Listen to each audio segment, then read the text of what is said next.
Hello बच्चों, कैसे हो आप।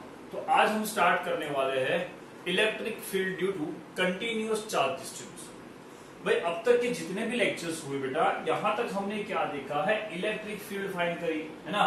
Electric field due to any point charge find किया है ना, कि भाई मान लो कि कोई एक स्क्वायर है या ट्राइंगल है या कोई एक एक्सिस के ऊपर दो चार्ज रखे हैं, उसके कारण किसी तीसरे पॉइंट के ऊपर क्या इलेक्ट्रिक फील्ड हो सकती है, कब वो इलेक्ट्रिक फील्ड जीरो हो सकती है। ऐसे भी क्वेश्चन देखे जहां पर यहाँ 4 पॉइंट चार्ज रखे हो तो उसके कारण सेंटर पे क्या इलेक्ट्रिक फील्ड हो सकती है, किसी पर्टिकुलर चार्ज के कारण कोई एक पर्टिकुलर पॉइंट पे क्या इलेक्ट्रिक फील्ड हो सकती है। ऐसे हमने पॉइंट्स देखे, ठीक है। तो बात ये है बेटा कि अब तक जो हमने स्टडी किया वो पॉइंट चार्ज के लिए किया। अभी तक हमने जो स्टडी किया वो किसके लिए किया बेटा, पॉइंट चार्ज के लिए किया। तो अब हमें बात करनी है, और आप लोगों को पता होगा जो हमने फॉर्मूला डिराइव किया हुआ है बेटा, E बराबर के क्यू बाय आर स्क्वायर। उस टाइम भी मैंने आपको बताया था कि ये जो फॉर्मूला है that is only and only for point charges. ये पॉइंट चार्जेस के लिए वैलिड है, ये कंटिन्यूअस बॉडी के लिए वैलिड नहीं है। अब आप बोलोगे सर कंटिन्यूअस बॉडी क्या होती है बेटा, आई थिंक मैंने इसके बारे में आपको बताया था, थोड़ा ध्यान दोगे। सपोज करो मान लो यहाँ पर ये जो चार्ज है, अगर आप उतने डिस्टेंस पे कोई पॉइंट के ऊपर इलेक्ट्रिक फील्ड फाइंड कर रहे हो जहां से आपको ये पॉइंट चार्ज दिखे। भाई ये है स्फीयर, सपोज करो एक स्फीयर है, मेटल का स्फीयर है, इसके ऊपर पॉजिटिव चार्ज डिस्ट्रीब्यूटेड है। मान लो इस स्फीयर के ऊपर, इसकी सरफेस के ऊपर पॉजिटिव चार्ज डिस्ट्रीब्यूटेड है, बट अगर उसको तुम बहुत दूर से देख रहे हो या किसी दूर पॉइंट के लिए तुम इलेक्ट्रिक फील्ड फाइंड कर रहे हो, तो इस पॉइंट के लिए ये जो चार्ज है that is called as point charge. जहां पर इसकी जो रेडियस है उसकी कंपैरिजन में से यहां से लेकर यहां का जो डिस्टेंस होता है बेटा वो मच मच मच ग्रेटर हो जाता है। इस कंडीशन में जब बहुत ज्यादा दूर से देखोगे तो वो कैसा दिखेगा भाई, पॉइंट दिखेगा, और जब उसके नजदीक जाओगे तब वो पॉइंट दिखना बंद हो जाएगा। बात समझ पा रहे हो मेरी।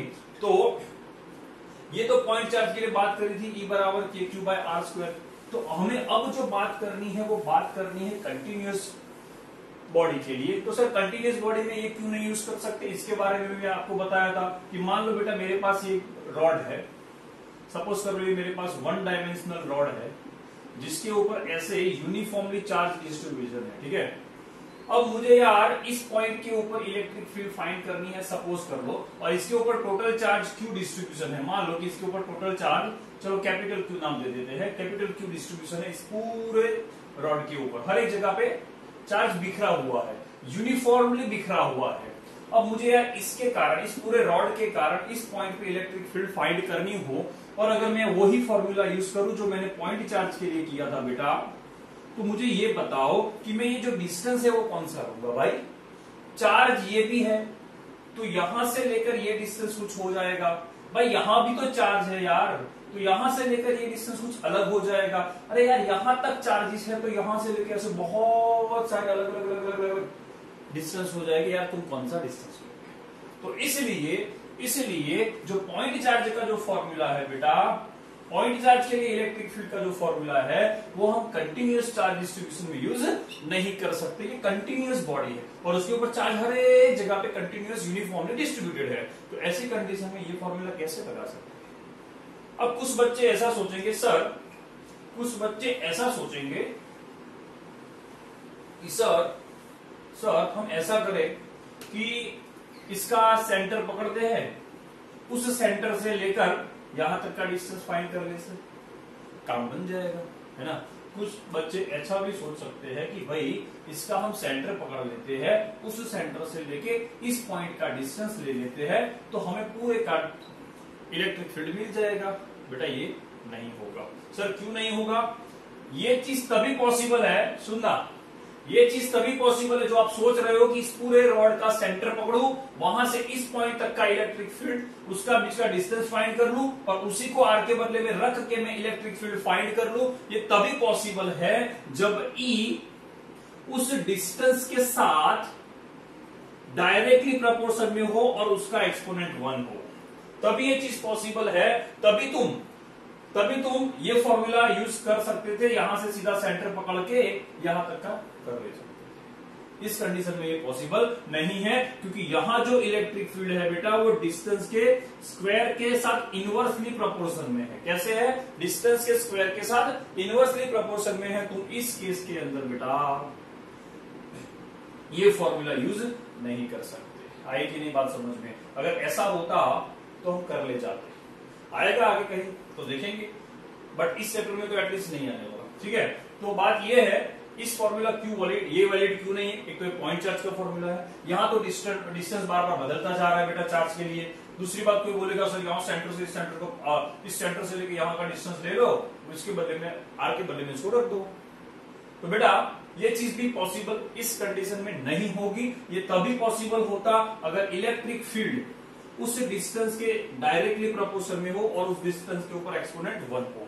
आई बात समझ में? ये केस के अंदर तो बिल्कुल पॉसिबल नहीं है, इतनी बात क्लियर है। इसलिए हमें यहां से एक नया कॉन्सेप्ट स्टडी करना है, electric field due to continuous charge distribution. Electric field एक नया टॉपिक यहां से हमें स्टडी करना है, इलेक्ट्रिक फील्ड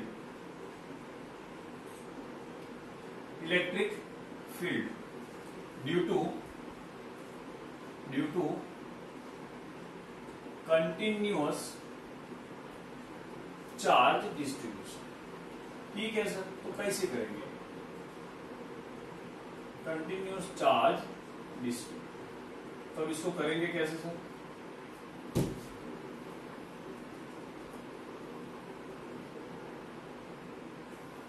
इसको करेंगे कैसे? दिख रहा है ना यहां तक क्लियर?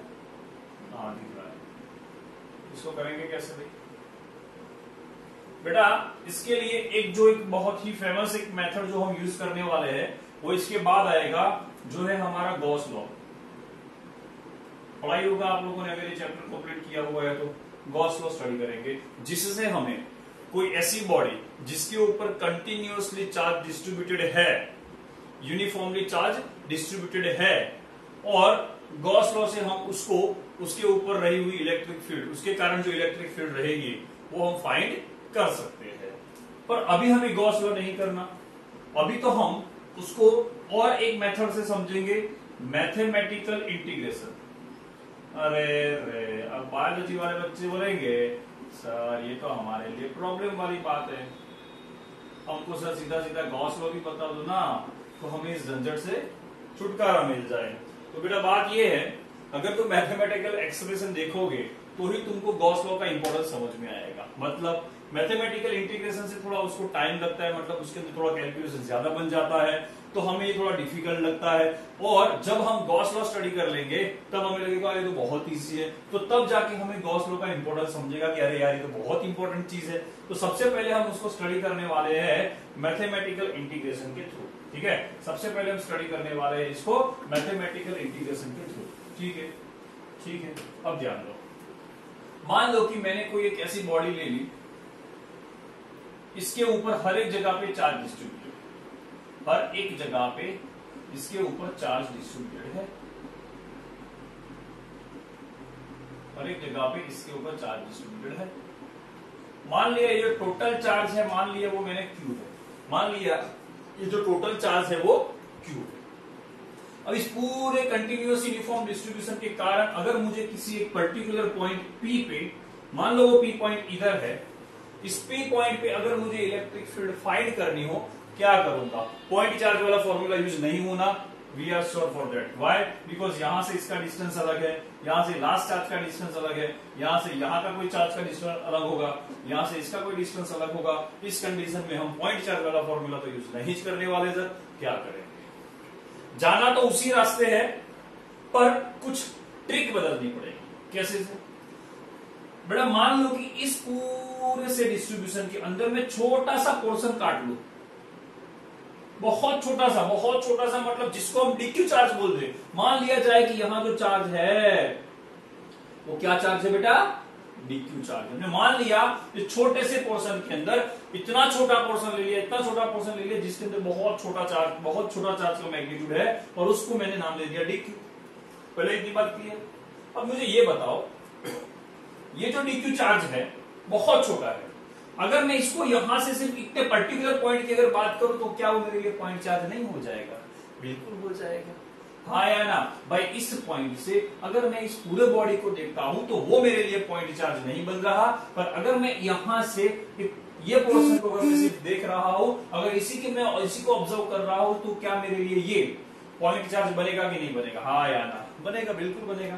तो भाई अब मुझे ये बताओ, इस चार्ज के कारण, पॉजिटिव चार्ज है, इस चार्ज के कारण इसके ऊपर जो इलेक्ट्रिक फील्ड बनेगी बेटा, वो उसके अवे जाने वाली बनेगी, और मैं इसको नाम देता हूं dq1 चार्ज। तो ये जो इलेक्ट्रिक फील्ड बन जाएगी, चलो इसको dq दे देते हैं, तो इसके कारण जो इलेक्ट्रिक फील्ड बन जाएगी वो E1 बन जाएगी भाई। इसके कारण जो इलेक्ट्रिक फील्ड होगी वो कुछ अलग होगी, क्योंकि यहां से लेकर ये जो चार्ज का डिस्टेंस है, मान लिया वो R1 है कि नहीं? अब क्या, चलो वेक्टर साइन हटा देते हैं अभी थोड़ी देर के लिए, R1 दे। दूसरा कोई चार्ज यहां पर काट लेता हूं मैं छोटा सा। अच्छा, अब यहां से अगर मैंने इधर को देखा तो भी मुझे लगा रही तो पॉइंट चार्ज दिख रहा, तो मुझे इस चार्ज के कारण भी अगर इसके ऊपर इलेक्ट्रिक फील्ड देखनी होगी। हाँ बेटा, दूसरी बात, ये चार्ज बहुत छोटा है, ये चार्ज बहुत छोटा है, तो ये जो इलेक्ट्रिक फील्ड मिलेगी वो बहुत छोटी होगी, इसलिए मुझे आगे डी लगाना पड़ेगा, हाँ या ना? ये सब चीजें तो समझ में आती है ना भाई। इंस्टेंटेनियस चीजों के लिए, छोटे छोटे चार्ज के लिए, छोटे छोटे इलेक्ट्रिक फील्ड के लिए हम डीई लिखते हैं, डीक्यू लिखते हैं, ये सब चीजें तो आपको पता होनी चाहिए। 11th आपका हो चुका है, भले वहां डी डीक्यू नहीं आता, कुछ और आएगा। इस पॉइंट के कारण, इस चार्ज के कारण इस पॉइंट के ऊपर जो इलेक्ट्रिक फील्ड होगी वो भी बेटा उससे अवे जाने वाली होगी कि नहीं होगी। और तो इस इलेक्ट्रिक फील्ड, मान लो यहां से इसका डिस्टेंस कुछ और होगा भाई, ये डिस्टेंस कुछ अलग होगा, यहां से ये डिस्टेंस कुछ अलग होगा। मान लिया ये डिस्टेंस R2 है, ये डिस्टेंस कुछ और है, मान लिया उसको R2 है, तो भाई इसके कारण जो इलेक्ट्रिक फील्ड होगी उसको मुझे कुछ और नाम देना पड़ेगा, क्योंकि वैल्यू बदल जाएगी। और दे दिया, आई बात समझ में? ठीक है, और तुम एक आधा काटना है और काट लो भाई, समझ में आ चुका जो मैं बताना चाहता हूं। यहां एक छोटा सा चार्ज काट लिया, मान लो ये भी छोटा सा चार्ज जो काटा है उसका मैग्नीट्यूड, ये जो चार्ज काटे हैं ना छोटे छोटे, उसका मैग्नीट्यूड सेम रखा हुआ है, डीक्यू रख सकते हैं, क्यों नहीं रख सकते? हो सकता है ना, वो तो पॉसिबल है। हाँ, अब मैं यहां से अगर इसको देख रहा हूं, तो यहां से लेकर सबसे पहले तो यहां का जो डिस्टेंस है, अब इसको मुझे नाम देना पड़ेगा कुछ R3।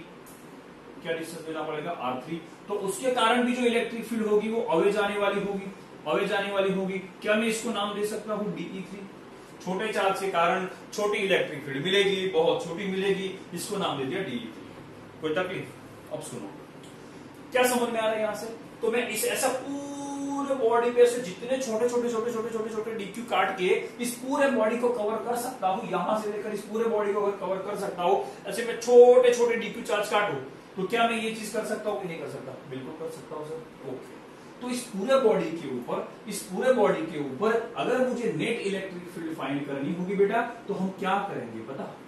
ऐसे जितने भी ये अलग अलग इलेक्ट्रिक फील्ड मिल रही है ना, ऐसे जितने भी छोटे छोटे डीक्यू चार्ज काटे जा रहे हो, ऐसे पूरे बॉडी को कवर करने वाले जितने भी डीक्यू होंगे, मान लो इनफाइनाइट है। अब यार पूरे बॉडी के ऊपर तुम बहुत छोटे छोटे काटोगे तो how can you count it?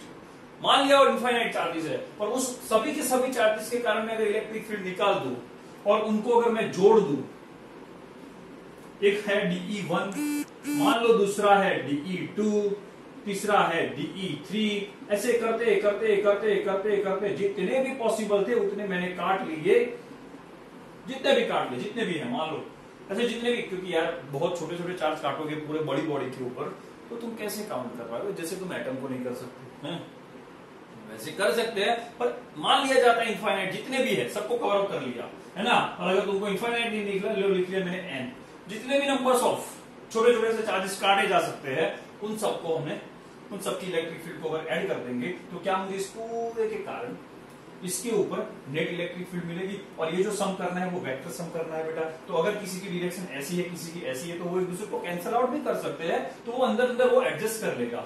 तो बेटा ऐसी सभी के सभी ऐसी छोटी छोटी इलेक्ट्रिक फील्ड को अगर मुझे ऐड करना है, तो मैं क्या इसका इंटीग्रेशन कर सकता हूं? ये चीज तो पता होनी चाहिए। ऐसे सभी अलग बहुत सारे टाइप की अगर इलेक्ट्रिक फील्ड है, तो उनको जोड़ने के लिए हम सीधा क्या करते हैं बेटा? इंटीग्रेशन। इसी का नाम है मैथमेटिकल इंटीग्रेशन। बोलो इतनी बात समझ में आई? अरे हाँ या ना? आई होप समझ में आया होगा इतना। बहुत इजी था सर ये तो। अच्छा बुक में देख के डर लग जाता है, पर बात समझ में आई तो ऐसे पूरी बॉडी को कवर अप कर सकते हैं। इतनी बात क्लियर है? पहले इसको जरा नोट डाउन करो। तो ऐसी जितनी भी इलेक्ट्रिक फील्ड मिलेगी उनका वेक्टर सम कर दो, और वेक्टर सम कैसे करेंगे? इंटीग्रेशन करके बात करो, तो पूरे बॉडी के कारण इलेक्ट्रिक फील्ड मिल जाएगी। एट द एंड हमने कॉन्सेप्ट जो यूज किया वो तो पॉइंट चार्ज का किया कि छोटा सा चार्ज काट लो, वो मेरे लिए हो जाएगा पॉइंट चार्ज। छोटा सा चार्ज काटोगे तो वो मेरे लिए क्या हो जाएगा? Point charge. और उस छोटे से चार्ज के लिए मैं KQ/R² रख सकता हूं, वो भी हम जब क्वेश्चंस करेंगे अच्छे अच्छे तब देखेंगे। पहले इतनी बात नोट डाउन कर लो, चलो आगे बढ़ा जाए।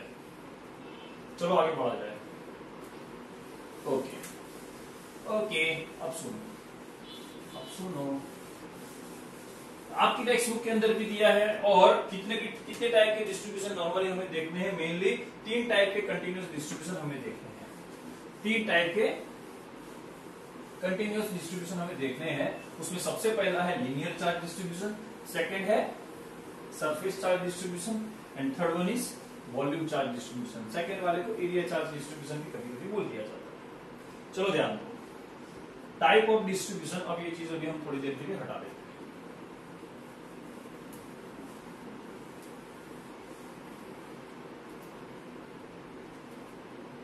Types of charge distribution. ये जो डिस्ट्रीब्यूशन होते हैं बेटा चार्जेस के, वो कितने टाइप के होते हैं सर? कितने टाइप के होते हैं? और ये पढ़ना इसलिए जरूरी है कि जब तुम इसके डेरिवेशन सॉल्व करो, जब डेरिवेशन तुम करोगे बेटा, तो ये सब चीज काम आएगी, और अगर कॉन्सेप्ट क्लियर होंगे ना तो ही मजा आएगी। ध्यान दो, और मेरा काम आज वही रहेगा। ध्यान देना अच्छे से भाई, अच्छे से ध्यान देना। एक होता है लीनियर चार्ज डिस्ट्रीब्यूशन। क्या होता है सर? Linear charge distribution. चलो, तो सबसे पहले हम लीनियर चार्ज डिस्ट्रीब्यूशन को समझ ही लेते हैं, देन आफ्टर हम दूसरे पे जाएंगे। अभी मैंने आपको बात करी थी कि अगर मैंने कोई एक रॉड ले लिया, और वो रॉड कैसा है? 1 डायमेंशन है, मतलब जिसकी लेंथ तो है पर थिकनेस ना के बराबर है, और उसके ऊपर अगर ऐसे चार्ज, और देखो जिसकी थिकनेस ना के बराबर लेना है, इसलिए लेना है कि जिससे ये जो चार्ज का जो लेयर है वो सिंगल लेयर रहे। बात समझ में आई? ऐसा नहीं होना चाहिए कि भाई ऊपर भी चार्ज नीचे भी चार्ज, ये डबल लेयर का चार्जेस हो गया, ऐसे नहीं। 1 डायमेंशन रॉड इसीलिए लेना है, और 1 डायमेंशन की रॉड के ऊपर जो चार्ज डिस्ट्रीब्यूशन होना चाहिए वो एक सिंगल लाइन में होना चाहिए। बात समझ में आई? मान लिया बेटा इसके ऊपर, तो ये जो रॉड है वो 1 डायमेंशनल हो जाएगा, और उसकी लेंथ हमने मान ली है टोटल L है, ठीक है। और इसके ऊपर जो टोटल चार्ज है दैट इज मान लिया कि Q, टोटल चार्ज जितना भी है उसको मान लिया हमने Q। अब बेटा इसके कारण मुझे यहां पर अगर इलेक्ट्रिक फील्ड फाइंड करनी हो, मान लो इस पॉइंट के ऊपर मुझे इलेक्ट्रिक फील्ड फाइंड करनी हो, तो पहले तो मुझे ये नहीं पता मैं कौन सा चार्ज, ठीक है। तो जैसे मैंने आपको लास्ट जो एक बॉडी बना के दिखाया, छोटे छोटे क्या करेंगे? DQ काटेंगे। क्या करेंगे? छोटे DQ काटेंगे। सपोज कर लो कि मैंने यहां पर इतने से पोर्शन में चार्ज छोटा सा काट लिया DQ। कैसा चार्ज काट लिया? DQ। और मान लो कि वो जो DQ चार्ज है उसकी जो लेंथ है उसको मान लिया थोड़ी देर के लिए dx। क्या लेंथ मान लिया बेटा मैंने? dx लेंथ मान लिया। अब सुनो मेरी बात, ये जितने भी चार्ज डिस्ट्रीब्यूशन अभी हम देख रहे हैं ना, linear charge distribution, volume charge distribution या सरफेस चार्ज डिस्ट्रीब्यूशन, उसके अंदर हमें जो डिस्ट्रीब्यूशन लेना है वो यूनिफॉर्म लेना है। सर इसका मतलब बेटा ये है, सपोज करो, यहां ध्यान दो, इसको मैं समझा रहा हूं, ध्यान दो, कॉन्सेप्ट क्लियर करने बहुत जरूरी है भाई, अदरवाइज मैं डेरिवेशन तुमको 2 मिनट में खत्म कर दूं और 2 मिनट में तुम्हारा पूरा क्वेश्चन खत्म हो जाएगा, ऐसे करना नहीं। सपोज कर लो कि ये 1 मीटर की लेंथ है, सपोज कर लो ये 1 मीटर की लेंथ है, उसमें जो चार्ज है वो 3 है अभी के लिए। दूसरे 1 मीटर की जो लेंथ है उसमें भी जो चार्ज है वो 3 चार्जेस दिख रहे हैं तुमको यहाँ पर, 1 2 3 1 मीटर में, दूसरे 1 मीटर में भी 3 चार्जेस दिख रहे हैं, और 3 मीटर और 3 जो चार्जेस दिखेंगे वो भी और एक 1 मीटर में दिखेंगे, और दूसरा 1 मीटर अगर जाते हो तो तुमको और 3 चार्जेस दिखेंगे। तो क्या समझ में आया कि यूनिट लेंथ पे, यूनिट लेंथ 1 मीटर लेंथ मतलब यूनिट लेंथ पे जो चार्ज है वो हर बार इक्वल है। आई बात समझ में? यूनिट लेंथ पे जो चार्ज है वो हर जगह पे 3 3 3 3 तो ऐसे डिस्ट्रीब्यूशन को सबसे पहले तो यूनिफॉर्म डिस्ट्रीब्यूशन बोला जाएगा। पहले इतनी बात समझ में आई, इतनी बात समझ में आई, इतनी बात समझ में आई। और सुनो मेरी बात, तो हर बार क्या रहा, चार्ज सेम, चार्ज हर बार कैसा रहा, इक्वल रहा ऑन यूनिट लेंथ, मतलब वो वैल्यू कैसी आ रही है, कांस्टेंट आ रही है, वो बदलती नहीं है। और इसी चीज को बोला जाता है लीनियर चार्ज डेंसिटी, और इसी चीज को क्या बोला जाता है, linear charge density. Linear charge density अगर तुमने किसी यूनिफॉर्म डिस्ट्रीब्यूशन में देखा तो वो लीनियर चार्ज डेंसिटी हर बार कांस्टेंट आएगी। उसका फॉर्मूला सर क्या होगा, इसको लैम्बडा से डिनोट किया जाता है। बाय लैम्बडा जैसा भी बने आप समझ तो गए होंगे, आप लोगों ने पढ़ा भी होगा इसके बारे में। तो लैम्बडा बराबर क्या हो जाएगा, लैम्बडा बराबर क्या हो जाएगा, सपोज कर लो इसके ऊपर टोटल चार्ज जो डिस्ट्रीब्यूटेड है वो कितना है बेटा, क्यू है। तो लैम्बडा बराबर क्यू अपॉन इसकी टोटल लेंथ कितनी है बेटा, एल है। सुनो मेरी बात, वापस सुनो, इस पूरे के अंदर जो चार्ज डिस्ट्रीब्यूटेड है वो यूनिफॉर्मली है। तो इसका मतलब ये होता है कि जैसे मैंने यहां पर बताया, यूनिफॉर्म का मतलब क्या है पहले तो ये समझो। 1 मीटर में 3 चार्ज, तो यहां पर भी 1 मीटर में 3 चार्ज, 1 मीटर में 3 चार्ज, 1 मीटर में 3 चार्ज। हर बार जो चार्ज डिस्ट्रीब्यूशन है वो कांस्टेंट है, और उसी को बोला जाता है लीनियर चार्ज डेंसिटी। देखो जरा, लीनियर चार्ज डेंसिटी का फॉर्मूला क्या आया, charge upon unit length, charge पर लेंथ, चार्ज पर लेंथ, टोटल चार्ज पर टोटल लेंथ, टोटल चार्ज पर टोटल लेंथ। और अगर इसको मैं छोटे पार्ट में डिवाइड कर दूं, मान लो कि इतने से पोर्शन को, और उसके लिए छोटी सी लेंथ ले ली इतनी, तो क्या मैं छोटे से चार्ज के लिए मैं डीक्यू लिख दूं थोड़ी देर के लिए, और छोटी सी लेंथ के लिए मैं थोड़ी देर के लिए डीएल लिख दूं। और सॉरी, छोटी सी लेंथ के लिए हमने यहां पर क्या माना था, देखो यहां देखो, छोटे से चार्ज के लिए हमने डीक्यू माना था, और उसकी छोटी सी लेंथ के लिए हमने क्या माना था, दैट इज डीएक्स। बोलो बात समझ में आई। तो हर बार क्या देख रहे हो तुम, देखो कितने चार्जेस, 3, टोटल चार्जेस कितने, अरे सॉरी छोटा सा चार्ज कितना, 3, लेंथ कितनी 1, तो 3/1 कितना हो जाएगा, 3। फिर यहां देखो कितने चार्जेस, तो वापस डीक्यू की डीक्यू कितना है 3, वापस लेंथ कितनी 1, तो 3/1। तो हर बार क्या देख रहे हो तुम, लीनियर चार्ज डेंसिटी कांस्टेंट आ रही है, और लीनियर चार्ज डेंसिटी का फॉर्मूला क्या हो रहा है, Q/L। अब बेटा सुनो मेरी बात, dq/dx की जो वैल्यू आएगी ना, वही वैल्यू Q/L की भी आएगी। देखना है तो देख लो, टोटल चार्ज कितने हैं, 1 2 3 4 5 6 7 8 9 10 11 12, टोटल चार्ज कितने बेटा, टोटल चार्ज मतलब हमने क्यू माना है, टोटल चार्ज कितने हैं 12, और इसकी टोटल लेंथ कितनी है 1 2 3 एंड 4 मीटर। वापस देख लो, वही आंसर आना है। तो Q/L करो या dq/dx करो, अगर छोटे से चार्ज को काट के उसका छोटा सा डिस्टेंस भी ले लो, तो ये वैल्यू कैसी आ रही है, कांस्टेंट आ रही है। लीनियर चार्ज डेंसिटी कांस्टेंट होती है। बोलो ये बात समझ में आई, जब यूनिफॉर्म डिस्ट्रीब्यूशन होता है तो। बात क्लियर, पक्का क्लियर है। जरा मैं इस चीज को मिटा रहा हूं, इस चीज को मैं मिटा रहा हूं, अगर स्क्रीनशॉट लेना है तो ले लो, अगर समझ में आ गया तो अच्छी बात है। अब मुझे इसकी कोई जरूरत नहीं है, मेरा जो मेन कॉन्सेप्ट तुमको समझाने का था वो यही था, लीनियर चार्ज डेंसिटी कांस्टेंट रहेगी। लीनियर चार्ज डेंसिटी का फॉर्मूला Q/L होता है बेटा, क्या होता है, Q/L होता है। तो यहां से इसका SI यूनिट क्या बन जाएगा मुझे बताओ तो, SI यूनिट क्या बन जाएगा, Q के लिए क्या लिखोगे कूलम, लेंथ के लिए क्या लोगे मीटर, तो कूलम पर मीटर। आई बात समझ में, आई बात समझ में। अब बच्चों पूरे का चार्ज मुझे कोई लेना देना, क्योंकि मुझे जिस पॉइंट पे फाइंड करना होगा बेटा, वहां से ये डिस्टेंस, अलग अलग चार्ज का डिस्टेंस तो अलग अलग होगा। तो हम क्या करेंगे, ऐसे छोटे छोटे छोटे चार्जेस काटते जाएंगे, उसके कारण इलेक्ट्रिक फील्ड फाइंड करते जाएंगे, और उनका लास्ट में क्या कर देंगे, इंटीग्रेशन कर देंगे। यही बताया था मैंने, यही बताया था मैंने। तो बेटा अब ये Q/L था, पर मुझे बेटा ये बताओ कि मैंने आपको जो बताया, अगर पूरे के लिए लेमड़ा जो है, क्या dq/dx के लिए भी लेमड़ा वही हो जाएगा, 3 चार्ज के लिए 1 मीटर, 3 चार्ज के लिए 1 मीटर, तो 3 चार्ज मेरे लिए क्या था dq, और 1 मीटर मेरे लिए क्या था, छोटी सी लेंथ। तो जो लेमड़ा की वैल्यू है बेटा, वो q के बदले में छोटा सा चार्ज, अगर मैं इतने से पोर्शन का चार्ज ले लूं, तब भी देखो वो चीज कांस्टेंट आएगी, वो कभी भी। और उसके लिए मैंने छोटी सी जो लेंथ मानी थी, दैट वाज dx। बोलो इतनी बात समझ में आई, बोलो इतनी बात समझ में आई। अगर यहां से मुझे कोई पूछता है कि चलो सर बताओ यहाँ का चार्ज dq कितना है, तो इस dx को मैं यहां ले जाऊंगा, तो लैम्बडा इंटू dx बराबर dq हो जाएगा। बोलो ये बात समझ में आई, बोलो ये बात समझ में आई। ओके, अब मुझे कोई पूछता ओके, अगर मुझे कोई पूछता 1 यूनिट लेंथ पे कितना चार्ज, तो मैं dx के बदले में 1 रख देता, तो मुझे यहां से dq क्या मिलता। मुझे कोई पूछता 1 यूनिट लेंथ, वो मीटर भी हो सकता है, सेंटीमीटर भी हो सकता है, डिपेंड करता है वो रॉड की लेंथ पे डिपेंड करता है, ठीक है। तो मुझे कोई पूछता 1 यूनिट के ऊपर कितना चार्ज है, तो मैं dx के बदले में 1 यूनिट रखूंगा into lambda.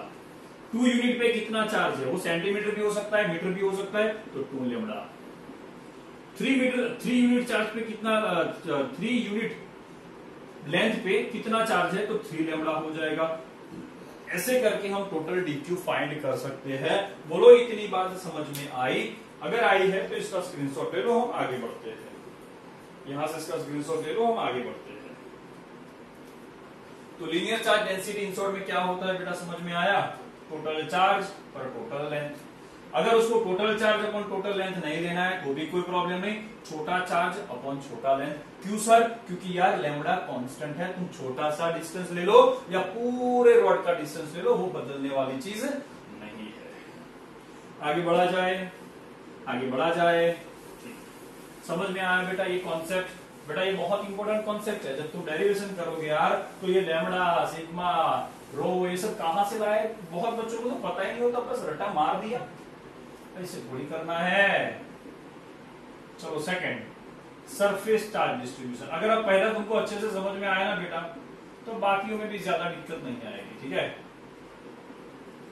Surface charge distribution, surface charge distribution समझो बेटा। वहां पर हमने 1 डायमेंशनल बॉडी ली थी। कैसा लिया था? 1 डायमेंशनल बॉडी, जहां पर चार्ज एक ही लेयर में थे।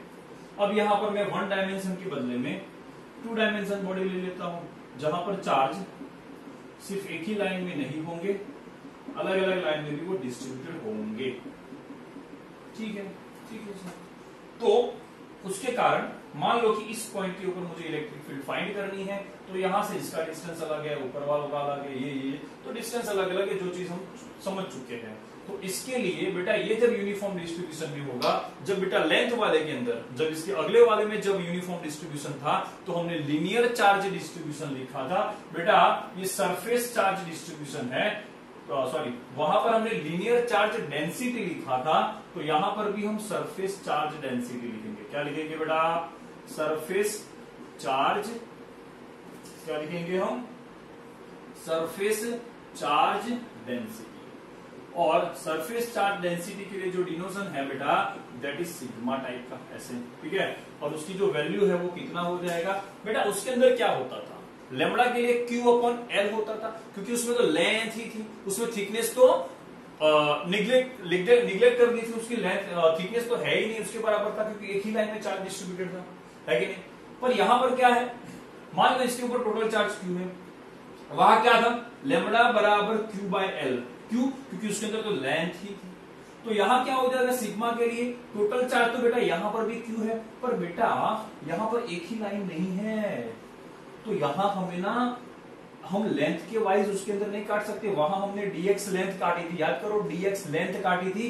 यहां हमें छोटा सा एरिया काटना पड़ेगा, हमें यहां पर छोटा सा एरिया काटना पड़ेगा। यहां सिर्फ लेंथ लेने से काम नहीं बनेगा।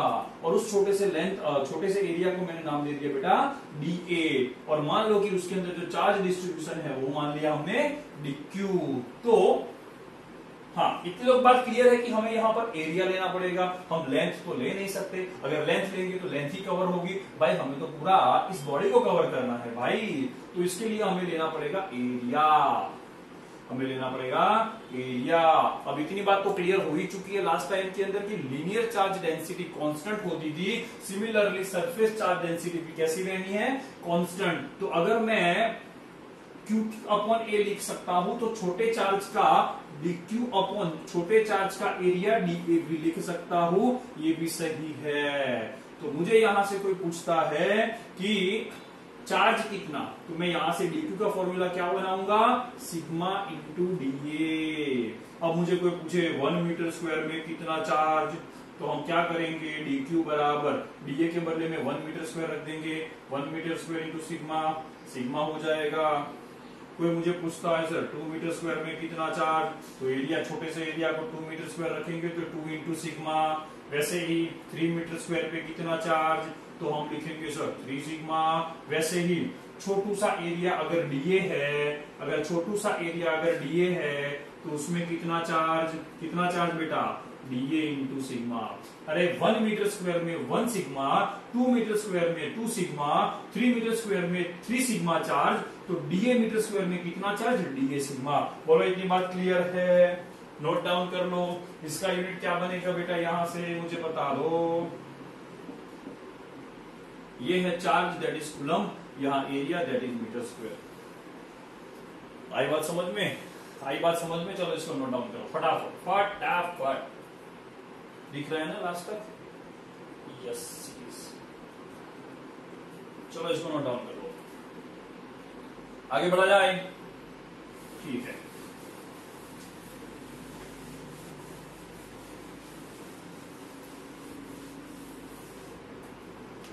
ओके।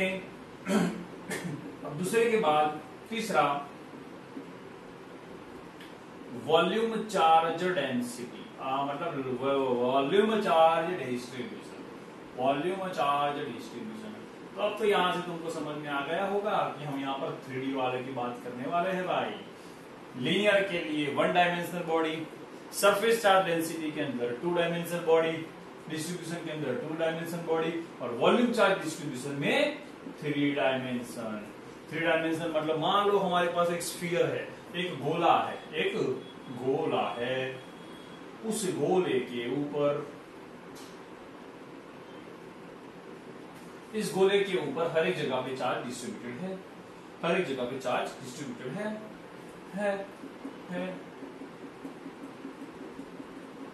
या तो मान लो कि अंदर भी है, अभी थोड़ी देर के लिए हम ऐसा मान लेते हैं ये ऐसा गोला है जो, ऐसा गोला है जो इंसुलेटर है, सपोज कर लो। तो ऐसे केस में हम यहां बीच में भी मान लेंगे थोड़ी देर के लिए भाई। ओके, तो बेटा इसके कारण मुझे इस पॉइंट पे अगर इलेक्ट्रिक फील्ड चाहिए बेटा, 3D बॉडी के लिए तुम एरिया नहीं ले सकते। 3D बॉडी के लिए तुम्हें क्या लेना पड़ेगा, वॉल्यूम लेना पड़ेगा। 3 डायमेंशनल बॉडी के लिए तुम इमेजिन करो यार, तुम्हारे पास अगर प्लेन सीट होती जो 2 डायमेंशन होती तो तुम उसमें एरिया लेते। जब तुम्हारे पास गोला है जहां पर चार्ज ना तो सिर्फ लेंथ में है, ना तो लेंथ और ब्रेथ में है, जहां पर लेंथ ब्रेथ और हाइट तीनों चीज अगर कवर अप होती है उसी को तो 3 डायमेंशनल बॉडी बोलते हैं बेटा।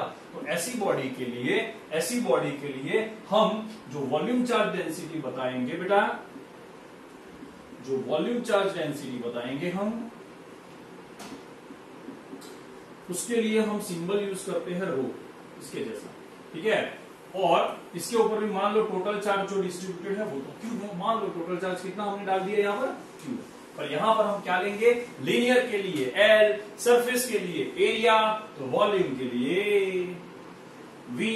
क्या फर्क पड़ता है भाई, मतलब और क्या फर्क पड़ेगा, वही तो होना है। वॉल्यूम चार्ज डेंसिटी भी जैसे लीनियर चार्ज डेंसिटी कांस्टेंट रहती है यूनिफॉर्म डिस्ट्रीब्यूशन में, सरफेस चार्ज डेंसिटी कांस्टेंट रहती है यूनिफॉर्म डिस्ट्रीब्यूशन में, सिमिलरली वॉल्यूम चार्ज डेंसिटी भी कैसी रहनी है, कांस्टेंट रहनी है। तो बेटा ये रो के लिए मैंने क्यों लिया, अगर मैं छोटू सा चार्ज इस पॉइंट के लिए अगर मुझे इलेक्ट्रिक फील्ड फाइंड करनी है, मैं यहां पर छोटू सा चार्ज काट लू जो पूरा वॉल्यूम 3 डायमेंशन में हो, ऐसा चार्ज अगर मैंने छोटा सा काट लिया जो dq है, तो यहां से लेकर अगर इसकी मुझे इलेक्ट्रिक फील्ड फाइंड करनी है तो छोटा सा चार्ज मेरे लिए यहाँ तो dq है, पर यहां पर मैं ना लेंथ, छोटी सी लेंथ dx ले सकता हो, ना छोटा सा एरिया dA लूंगा, मुझे यहाँ छोटा सा वॉल्यूम लेना पड़ेगा dp।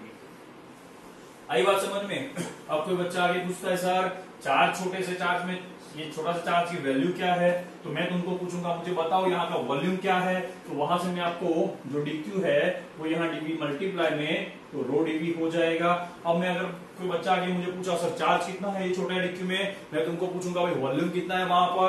अगर बच्चा बोल के आता है सर 1 मीटर क्यूब, अगर बच्चा बोलता है मुझे 1 मीटर क्यूब, तो मैं बोलूंगा कि वहां का जो चार्ज है, अगर तुम्हारा वॉल्यूम 1 मीटर क्यूब है बेटा, तो वो चार्ज किसके बराबर हो जाएगा, रो के बराबर हो जाएगा, है ना भाई। वॉल्यूम के बदले में 1 रख दिया। अगर 2 मीटर क्यूब चार्ज है बेटा, अरे सॉरी 2 मीटर क्यूब, मैं स्क्वायर क्यों लिख रहा हूं भाई यहाँ, हाँ 2 मीटर क्यूब अगर वॉल्यूम है तो वहां का चार्ज कितना हो जाएगा, रो इंटू वॉल्यूम के बदले में 2 रखोगे तो ये 2 रो हो जाएगा। सिमिलरली अगर 3 मीटर क्यूब है तो 3 रो हो जाएगा। वैसे ही अगर वहां का वॉल्यूम डीवी है, छोटा सा वॉल्यूम कितना है बेटा, डीवी, तो तब हमारा जो चार्ज हो जाएगा वो रो डीवी के बराबर हो जाएगा। आया कि नहीं समझ में? अरे 1 मीटर क्यूब है तो 1 रो, 2 मीटर क्यूब है तो 2 रो, 3 मीटर क्यूब है तो 3 रो। तो अगर डीवी मीटर क्यूब है, छोटा सा चार्ज जहां है उसका वॉल्यूम कितना है, डीवी, तो उसके लिए डीवी रो हो जाएगा। तो यहां से चार्ज की वैल्यू मिल गई। इतनी बात क्लियर है?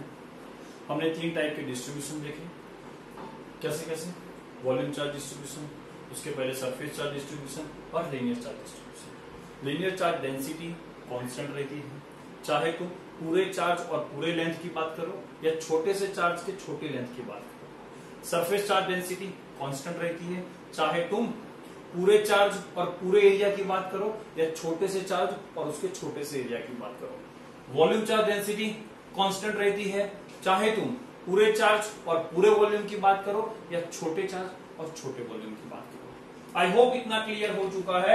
जरा इसको नोट डाउन करिए और आगे बढ़ते हैं। एक आधा क्वेश्चन देखते हैं यहां से, चलो फटाफट इसको नोट डाउन करो। चलो ठीक है, तो अभी आगे एक आधा हम क्वेश्चन देखते हैं।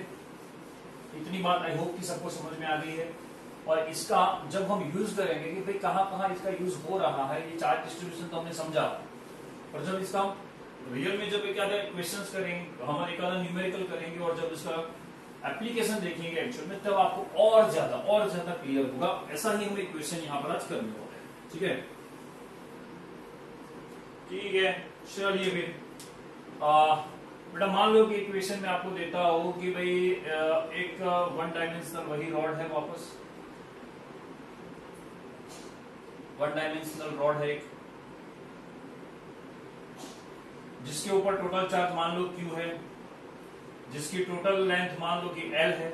अभी हमने इसके ऊपर इलेक्ट्रिक फील्ड फाइंड तो नहीं करी थी ना, हमने तो उसको बस इंटीग्रेशन देके छोड़ दिया था। ठीक है, तो अगर यहां से मान लो एक पॉइंट P है जो यहां पर है, जो सपोज कर लो कि यहां से ये जो रॉड का ये वाला एंड है वहां से A डिस्टेंस दूर है, रॉड के इस वाले एंड से मान लो कि वो A डिस्टेंस दूर है। ठीक है, और कोई चीज जरूरी है क्या? नहीं है। तो मुझे ये बताओ कि यहां पर नेट इलेक्ट्रिक फील्ड इस पॉइंट P के ऊपर क्या लगेगी, वो अगर मुझे फाइंड करना है तो हम कैसे करेंगे? तो पहली बात वही चीज करना है जो मैंने बताया आपको कि भाई क्या करेंगे, अगर 1 डायमेंशनल रॉड है, ये कैसा रॉड है भाई, 1 डायमेंशनल रॉड है, तो हम क्या करेंगे, छोटे छोटे डीक्यू का चार्ज काटते जाएंगे। सपोज कर लो कि मैंने पहला चार्ज यहां पर काटा, मैंने यहां पर एक छोटा सा डीक्यू चार्ज काटा और उस छोटे से चार्ज की जो लेंथ ली वो कितनी ली मैंने, dx ली। अब हम क्या करेंगे, जितने भी छोटे छोटे डीक्यू काटते जाएंगे, अरे यार लीनियर चार्ज डेंसिटी क्या बोलता है, वो कांस्टेंट रहेगा। मतलब अगर तुमको डीक्यू चार्ज काटना है तो उसकी लेंथ कितनी होगी, dx। अब जब तुम दूसरी बार भी अगर डीक्यू चार्ज काटोगे तो वो डीक्यू चार्ज कितने पोर्शन में डिस्ट्रीब्यूटेड हुआ होगा भाई, उसकी लेंथ भी तो उस बार dx ही रहेगी, अब वो लेंथ बदलने वाली। अरे समझाया था ना, 3 चार्ज को 1 मीटर पे, तो दूसरे 3 चार्ज भी 1 मीटर पे। मतलब अगर 3 चार्ज ले रहे हो तो 1 मीटर आ रहा है, तो अगर दूसरी बार भी 3 चार्ज ले रहे हो तो कितना मीटर आएगा, 1 मीटर आएगा। सिमिलरली अगर तुम डीक्यू चार्ज ले रहे हो तो अगर dx आ रहा है, तो अगर दूसरी बार भी तुम डीक्यू ले रहे हो तो dx आएंगे। ऐसे छोटे जितने भी डीक्यू काटेंगे उन सबके अंदर छोटी सी लेंथ कितनी लेनी है बेटा, dx लेनी है, मान लिया। और हर बार यहां से मैंने ये जो डीक्यू चार्ज काटा, मान लिया ये पहले अभी x डिस्टेंस पे है, हर बार जितने भी डीक्यू काटते जाएंगे उनके लिए x की वैल्यू बदलती जाएगी, दैट वी नो। दिख रहा है यहां तक? हाँ दिख रहा है। तो हर बार ये जो डीक्यू लेंथ है भाई, हमने छोटा dx माना है उसको, इसकी लेंथ को, तो इसके लिए सबसे पहले ये लेंथ अलग होगी, उसको हमने x नाम दिया। तो ये जो x है वो वेरिएबल है बेटा। पहले अगर मैंने यहाँ एक डीक्यू चार्ज काटा तो उसकी लेंथ ये रही, अब मैं डीक्यू चार्ज यहां काट रहा हूं तो उसकी लेंथ ये रही, तो अब मेरा x बदल जाएगा। अगर मैंने तीसरा डीक्यू चार्ज यहां काटा बेटा, छोटे सा पोर्शन dx लेंथ का, तो अब मेरे लिए x जो डिस्टेंस है बेटा वो ये हो जाएगा। बात समझ में आ रहा है? इन शॉर्ट में इतना क्लियर है यहां से, x जो है वो वेरिएबल है, जो dq काट रहे हो वो अलग अलग जगह पे काट रहे हो, तो जो तुम्हारा x की जो लेंथ है वो बदल दी जाएगी। x यहां पर वेरिएबल है, इतनी चीज दिमाग में रखना। x क्या है बेटा? वेरिएबल है। x क्या है? वेरिएबल है। ठीक है, अब स्टार्ट क्या करें भाई? सबसे पहले तुमको अगर नोट डाउन करना है कर सकते हो कि सपोज कर लो कि बेटा यहां से लेकर ये डिस्टेंस a है, हम जो छोटे छोटे dq चार्ज काटे जा रहे हैं उसकी लेंथ x x x दिए जा रहे हैं, मतलब यहां पर x क्या है? वेरिएबल है। जो छोटे चार्ज dq काट रहे हैं उसकी लेंथ कितनी है बेटा? dx है। ऐसा तुम बहुत सारे डिस्क्रिप्शन यहां पर पहले लिख सकते हो और यहां से सीधा आगे बढ़ते हैं। लिख सकते हो ना यार, इतना तो लिख सकते हो ना भाई, कोई तकलीफ है क्या? इसके ऊपर छोटा सा dq काटा तो उसकी लेंथ dx। ऐसे हम न्यूमरस dx जितने भी आएंगे यहां से लेकर यहां तक के काटते जाएंगे हैं, और उनकी लेंथ हम x लेते जाएंगे, और वो x कैसा है? वेरिएबल x है।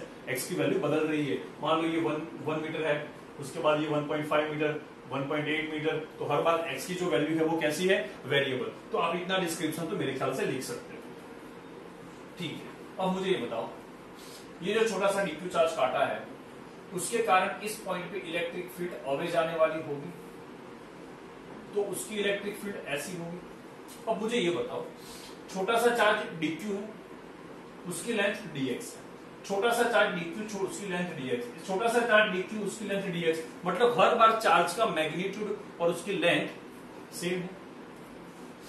अब हाँ, एक चीज बदल रही है, यहां से उसका डिस्टेंस बदल रहा है, यहां से उसका डिस्टेंस बदल रहा है, तो जो तुम्हारा फॉर्मूला होगी उसमें जो नीचे डिस्टेंस आएगा वो वैल्यू बदल रही है। अगर वो बदल रही है बेटा तो हमारी जो इलेक्ट्रिक फील्ड मिलेगी इसके कारण, इसके कारण, इसके कारण वो अलग अलग होगी। तो चलो, एक के कारण मैंने नाम दे दिया dE1, दूसरे के कारण मैंने नाम दे दिया dE2, पर हर एक की डायरेक्शन तो भाई यही होगी ना, सभी के सभी पॉजिटिव चार्ज है, तो उसके कारण जो इलेक्ट्रिक फील्ड होगी बेटा इस पॉइंट पे वो अवे जाने वाली होगी। dE1, dE2, dE3, तुम जितना लेना है ले लो, सबकी जो डायरेक्शन है वो ये रहेगी। Is it clear? यहां तक क्लियर है? ओके। तो बेटा ये जो dE है, ये जो dE1 ले रहे हो तुम, उसके लिए फॉर्मूला क्या होगा बेटा? अगर E होता तो पॉइंट चार्ज के लिए हमारा फॉर्मूला था KQ/R²। अगर पॉइंट चार्ज है तो हमारा फॉर्मूला क्या था? E बराबर KQ/R²। हम इसको इसीलिए तो तोड़े जा रहे हैं जिससे वो हमारे लिए पॉइंट चार्ज बन जाए। तो मुझे यहां से छोटे से चार्ज के कारण जो इलेक्ट्रिक फील्ड मिलेगी, K तो बेटा कांस्टेंट है, उसको तो मैं वैसे का वैसा रखूंगा। जो चार्ज है मेरा वो छोटू सा चार्ज है, दैट इज dQ चार्ज, और उसके लिए डिस्टेंस कितना है बेटा? x है, तो मेरे लिए x का स्क्वायर हो जाएगा। अरे भाई, हर एक चार्ज को तुम जो काट रहे हो ना उसके लिए जो लेंथ लेनी है वो तो x लेनी है, वो वैल्यू बदलती जाएगी। बोलो इतनी बात क्लियर है? तो k dQ/x²। यहां तक किसी को कोई दिक्कत? यहां तक कोई किसी को दिक्कत? अगर मुझे ऐसे जितने भी छोटे छोटे छोटे छोटे छोटे छोटे छोटे छोटे जितने भी चार्ज है उसके कारण अगर मुझे नेट इलेक्ट्रिक फील्ड फाइंड करनी है तो मैं क्या करूंगा बेटा? ऐसे जितने भी dE है उन सबको जोड़ दूंगा। याद आया? स्टार्टिंग में जो करवाया था वो चीज अब यहां पर आ रही है। जितने भी छोटे छोटे dE1, dE2, dE3 ऐसे जितने भी काटेंगे उन सबका वेक्टर सम कर देंगे। तो वेक्टर सम करने के लिए हमने यहाँ पर इंटीग्रेशन दे दिया, मैथमेटिकल इंटीग्रेशन दे दिया। यहां तक किसी को कोई दिक्कत बेटा?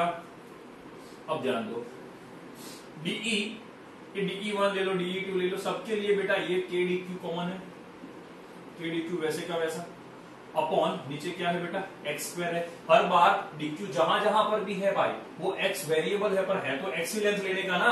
इस पॉइंट से लेकर ये इसकी लेंथ x लेनी है, यहां से इसकी लेंथ x, यहां से इसकी लेंथ x। हाँ, x वेरिएबल है, इतना हमें पता है। बोलो इतना क्लियर? x कैसा है बेटा? वेरिएबल है। dQ तो वेरिएबल है नहीं। तो बेटा जो बच्चे मैथ्स के हैं, मैथमेटिक्स पढ़ रहे हैं, उनको तो पता होगा dQ नहीं बदल रहा, k नहीं बदल रहा, तो बदल कौन रहा है यहाँ पर? x, मतलब x वेरिएबल है, तो मुझे जो इंटीग्रेशन करना है वो x के लिए करना पड़ेगा। तो x के लिए अगर मुझे इंटीग्रेशन करना है तो x के साथ dx होना चाहिए। हेलो, इतना तो पता होगा मैथ्स पढ़ने वाले को, और जो बायोलॉजी के बच्चे वो भी ये सब सुन ले बेटा। x क्या है? वेरिएबल। तो x का अगर मुझे इंटीग्रेशन करना हो या डिफरेंशिएशन करना हो, x के साथ dx होना चाहिए, q के साथ dq होना चाहिए, अगर l है तो dl होना चाहिए। तो x मेरे लिए वेरिएबल है, पर मेरे पास यहां पर dx तो है नहीं। अब आएगा हमारा कॉन्सेप्ट जो लीनियर चार्ज डेंसिटी में हमने पढ़ा था। लीनियर चार्ज डेंसिटी में हमने क्या पढ़ा था? यहां दिख रहा है? हाँ दिख रहा है। तो लीनियर चार्ज डेंसिटी में हमने क्या पढ़ा था बेटा? क्या पढ़ा था? Total charge upon total length. अगर टोटल चार्ज नहीं लेना, मुझे छोटू सा चार्ज लेना है, मेरे लिए ये dq है ना, तो मैं छोटू सा चार्ज क्या ले लूंगा? dq। और उसकी लेंथ, भाई छोटे से चार्ज की लेंथ कितनी थी? dx। छोटे से चार्ज की लेंथ कितनी थी? dx बराबर लैम्बडा। अगर यहां से मुझे dq की वैल्यू चाहिए तो मैं dx को यहां रख दूंगा। याद करो ये सब चीज मैंने बताई थी। तो जो dq की वैल्यू है वो हो जाएगी लैम्बडा dx। क्या हो जाएगा बेटा? ये लैम्बडा dx। तो जहां मुझे dq दिखेगा मैं वहां पर लैम्बडा dx रख सकता हूं, बिल्कुल रख सकता हूं। और ऐसा करने पर हमारा जो प्रॉब्लम था वो सॉल्व हो जाएगा। dq के बदले में लगा दो लैम्बडा dx। तो देखो जो x हमारा वेरिएबल था उसके लिए इंटीग्रेशन करने के लिए x के साथ हमारे पास अब dx आ चुका है। बेटा k और लैम्बडा जो है वो कांस्टेंट होते हैं, उसको हम यहां से बाहर निकाल देते हैं। ये चीज क्लियर है बेटा? ये चीज क्लियर होनी चाहिए, ठीक है। अब यहां से ध्यान दो, k और लैम्बडा जो है वो कांस्टेंट है, उसको निकाल दो बाहर। बचा क्या?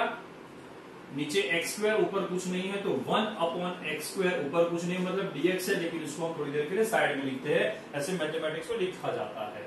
इतनी बात क्लियर है? अब यहां से आगे बेटा 1 अपॉन एक्स स्क्वायर का इंटीग्रेशन अगर आपको पता होगा तो वो होता है -1 अपॉन एक्स। कितना होता है? -1 अपॉन एक्स। मैथमेटिक्स वालों को तो पता होना चाहिए। अगर बायो वालों को पता नहीं है, सुनो कैसे, ये सब चीजें आपको समझनी पड़ेगी। अच्छे से दिख रहा है ना यहाँ तक? ठीक है, ध्यान दो बेटा। 1 अपॉन एक्स स्क्वायर dx का कैसे करेंगे? सबसे पहले एक्स स्क्वायर को ऊपर ले लो तो वो हो जाएगा x रेज़ टू -2 dx। हाँ या ना? हाँ या ना? अब क्या होता है बेटा? ये जो एक्सपोनेंट है ना -2, ये जो एक्सपोनेंट है ना -2, उसमें एक ऐड कर दो। हेलो, एक जो -2 एक्सपोनेंट है ना उसमें एक ऐड करना पड़ता है इंटीग्रेशन करते टाइम। तो -2 में एक ऐड कर दिया, तो -2 में एक ऐड कर दिया, तो अब कितना बचेगा एक्सपोनेंट? मुझे बताओ। -1 बचेगा। -2 + 1 कितना बचेगा? -1। उसी -1 को तुम्हें नीचे भी रख लेना है डिनोमिनेटर में। ये इसका इंटीग्रेशन हो गया। क्लियर है यहां तक? अब देखो यहां से क्या हो रहा है, -2 + 1 -1 हो जाएगा, -2 + 1 -1 हो जाएगा, और नीचे क्या बचा? -1 बचा। बेटा -1 को मैं अब नीचे 1 लिखने की तो कोई जरूरत रहती नहीं है, तो जो इसके साथ माइनस साइन है उसको मैं यहां चिपका देता हूं। और x के ऊपर जो एक्सपोनेंट आया है वो अभी -1 है।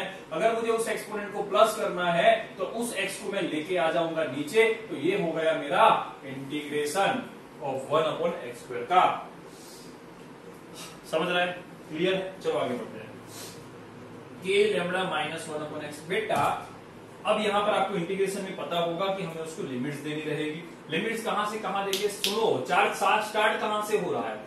अगर यहां से देखो स्टार्ट, चार्ज जो है उसकी वैल्यू यहां से स्टार्ट हो रही है और खत्म कहां हो रही है? यहां पर। तो बेटा इस पॉइंट से ये जो डिस्टेंस है वो a डिस्टेंस पे है, और वहां से लेकर जो खत्म हो रहा है वो और l डिस्टेंस, मतलब ये टोटल डिस्टेंस कितना हो जाएगा? a + l। अरे भाई इस पॉइंट से जो हमने ये डिस्टेंस लिया था जहां से ये रॉड स्टार्ट होता है, वो डिस्टेंस को हमने क्या माना था? अरे भाई a माना था। तो a से स्टार्ट हुआ और खत्म कहां होगा? और l डिस्टेंस दूर जाने पर। तो ये टोटल यहां से टोटल डिस्टेंस कितना हुआ? a + l हुआ। तो हमें यहां जो लिमिट देनी है वो a से लेकर a + l लेनी है, जहां से चार्ज स्टार्ट हुआ है और जहां पर चार्ज समाप्त हुआ। क्लियर है? आगे बढ़े?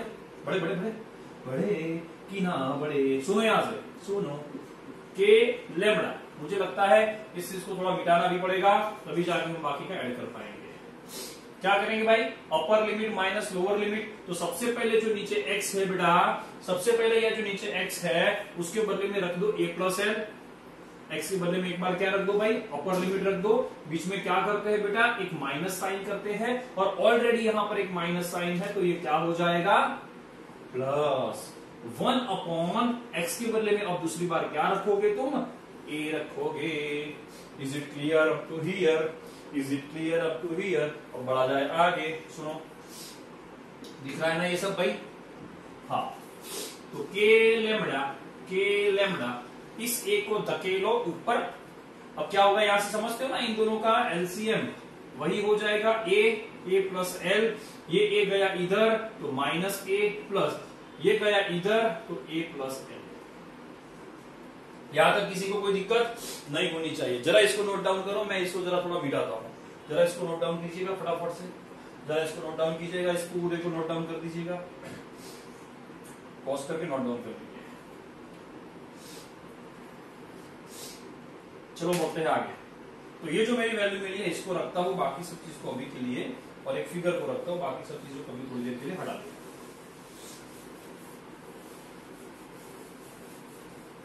मजा आ रहा है भाई पढ़ने में, फिजिक्स समझ में आ रहा है, ज्यादा डिफिकल्ट तो नहीं लग रहा, एक दो बार देखोगे अच्छे से तो समझ में आ जाएगा भाई, कोई इतना टफ वफ है नहीं। हाँ प्रैक्टिस नहीं करोगे तो टफ है आपके लिए, अगर प्रैक्टिस नहीं हुई, अगर आप अच्छे से पढ़ाई में ध्यान नहीं दोगे तो टफ है, सीधी बात है।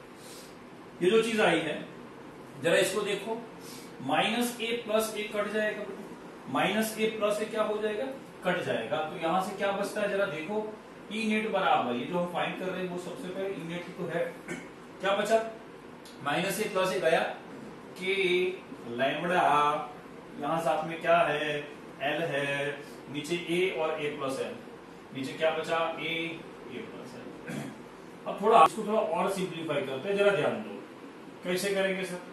ये जो लैम्बडा है बेटा, इस लैम्बडा के बराबर क्या मैं क्यू बाय एल रख सकता हूं, जी बिल्कुल रख सकते हैं सर। तो लैम्बडा के बराबर हमने रख लिया क्यू, लैम्बडा के बाजू में एल है, बाय लैम्बडा के कारण हमने क्यू बाय एल रखना था, तो क्यू तो ऊपर रख दिया, एल आ जाएगा एक नीचे, नीचे जो चीज बाकी है उसको लिख दो, तो यहां से बेटा एल से एल कट गया, तो जो नेट इलेक्ट्रिक फील्ड है बेटा वो हमें मिल रही है के क्यू अपॉन ए प्लस एल, किसी वन डायमेंशनल रॉड जिसकी लेंथ एल है, तो उसके कारण ए पॉइंट दूर अगर हमें इलेक्ट्रिक फील्ड चाहिए तो this is the formula for it. बेटा इस फॉर्मूला को अगर तुम, बेटा ये फॉर्मूला ना मुझे कहीं ना कहीं पॉइंट चार्ज जैसा दिखता, अगर ये जो रॉड है इतना बड़ा, वो अगर बहुत छोटा या तो एकदम उसकी जो लेंथ है वो बहुत छोटी, ये हमारा है जब लेंथ एल है बेटा, तो हमारा फॉर्मूला ये है,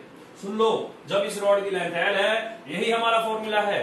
और अगर क्या ये फॉर्मूला पॉइंट चार्ज जैसा दिखता, अगर ये जो लेंथ है वो बहुत छोटी होती एज कंपेयर टू ये डिस्टेंस, उस कंपैरिजन में ये मेरे लिए पॉइंट चार्ज हो जाता। सुनो मैं क्या बोल रहा हूं, या तो फिर ऐसा सोचो, ये जो कंटिन्यूअस रॉड है वो बहुत दूर है, बहुत दूर है मेरे लिए, बहुत दूर है, जिस पॉइंट पे मुझे इलेक्ट्रिक फील्ड फाइंड करनी है वहां से वो बहुत दूर होता, तो क्या उस कंडीशन में ए जो है मेरे लिए मच ग्रेटर देन एल हो जाता, ये रॉड बहुत दूर होता तो मेरे लिए क्या वैल्यू बढ़ती, जिस पॉइंट से तुम्हें रॉड देखना है वो डिस्टेंस ए बढ़ जाता, मतलब ए बहुत ज्यादा अगर बड़ा होता as compared to the length of the rod, तो क्या उस कंडीशन में एल के कंपेरिजन में मैं एल बहुत छोटा होता, तो ये निग्लेक्ट कर सकते हैं।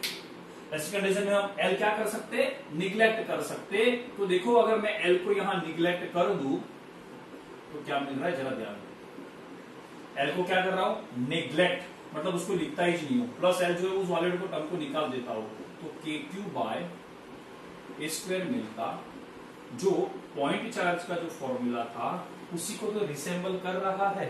इनेट बराबर के q by r square, E net बराबर वो आर स्क्वायर इसलिए मिलता था क्योंकि पॉइंट चार्ज से वो जहां पर तुमको फाइंड करना है वहां का डिस्टेंस आर था, यहां तुम्हारा डिस्टेंस ए है, तो के क्यू बाय ए स्क्वायर, ये पॉइंट चार्ज जैसा आ गया भाई। ये हमारा फॉर्मूला है जब लेंथ निग्लेक्टेबल नहीं है। हाँ भाई, ये तो मैं आपको एक समझा रहा हूं अलग से चीज, पर जब लेंथ निग्लेक्टेबल नहीं है एज कंपेयर टू ए, तब ये हमारा फॉर्मूला है। पर अगर कोई स्पेशल केस होता जहां पर ए बहुत ज्यादा बड़ा, पर जबकि लेंथ जो है वो बहुत छोटी होती है अगर रॉड की, इस कंपैरिजन उस कंडीशन में वो जो बहुत दूर चार्ज पड़ा है कंटिन्यूअस बॉडी, वो मेरे लिए पॉइंट चार्ज हो जाता है। क्लियर है?